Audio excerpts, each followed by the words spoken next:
Hello and welcome back to Foods Entertainment for my review of 1989's License to Kill, which is part of the James Bond collection on Blu-ray. Talking about the plot of the film, the world's opinion of the film, my opinion of the film. Talking about the Blu-ray quality, which is audio video quality of the experience of the film, and give the film a ranking. James Bond adventurer in which 007 relinquishes his license to kill, disobeys his orders, and goes on a mission of revenge when his best friend's wife is killed by a drug baron. A beautiful CIA pilot flies him to Sanchez's South America headquarters, where a disgraced as a hitman, Bond is hired by a villainous drug dealer. A villainous drug dealer. Alright. License to Kill. Wow. Okay. The world's opinion of License to Kill is very diverse when it comes to some Bond fans. Now, I said some Bond fans. The vast majority of Bond fans are all like me. License to Kill, up until basically Daniel Craig became James Bond. When it comes to people that are purists of James Bond being, James Bond films being as faithful as possible to the source material of Fleming's version of James Bond. For the longest time, a lot of people who have read the James Bond novel and understanding who James Bond is at the page, whether it be Ian Fleming who wrote the novel, or John Gardner or other novelists that came after those two, have always said that the purest and most accurate version of James Bond that we've seen on film was Timothy Dalton's portrayal as James Bond in 1989's License to Kill. That was the closest and best recreation of the Fleming's version of the character. And I definitely agree, but I will definitely add a little bit onto that by going on a little bit of a story about Timothy Dalton. And we're only 3 minutes in, so I can actually take a minute to talk about that. Timothy Dalton was offered the role of James Bond after Sean Connery retired for the first time out of his 2 times of retiring from the role of James Bond. The first time he was to play James Bond, he was asked by Albert R. Broccoli in 1968, after You Only Live Twice, to replace Sean Connery as James Bond. He turned it down flat because he felt he was too young to play the character, and a very underexperienced actor.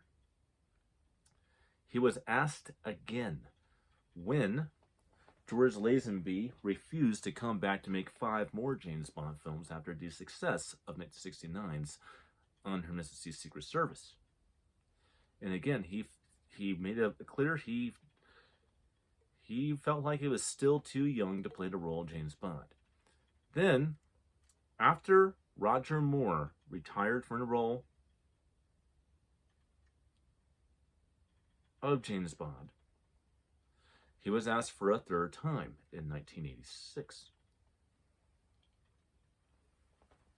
to play the role of James Bond.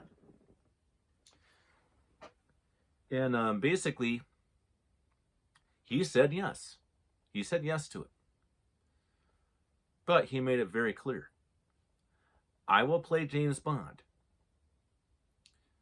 only if we go away from what the films have been doing and we go back to the writing board and we go ahead and make the most faithful version of the character to Ian Fleming's novels by bringing the Fleming novel version of James Bond to the screen in its purest form. Unfortunately, he has scheduling conflicts. And what happened is Pierce Brosnan quite literally was given the role. And literally about between 3 to 5 minutes before he was going to be unveiled to the world in 1986 as the next James Bond. He got a call from his agent saying he had to drop the role of James Bond due to a contract clause to renew his role is a Remington Steele in the Remington Steele TV show that was renewed for another season. And for whatever reason, by faith or whatever you want to call it, Dalton's obligations were dropped and he was finally available to play James Bond. Unfortunately, The Living Daylights, he only was able to bring his character portrayal of James Bond to the film.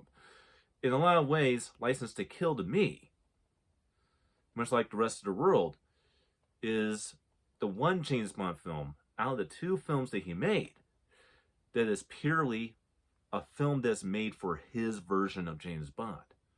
Where is dark, it's gothic, it's serious, and it's very true to the Fleming version of the character in a much bigger way than people were even prepared for. And this was looked at as the most graphically violent James Bond movies. Kind of still is. And it's looked at as the most adult-themed James Bond film.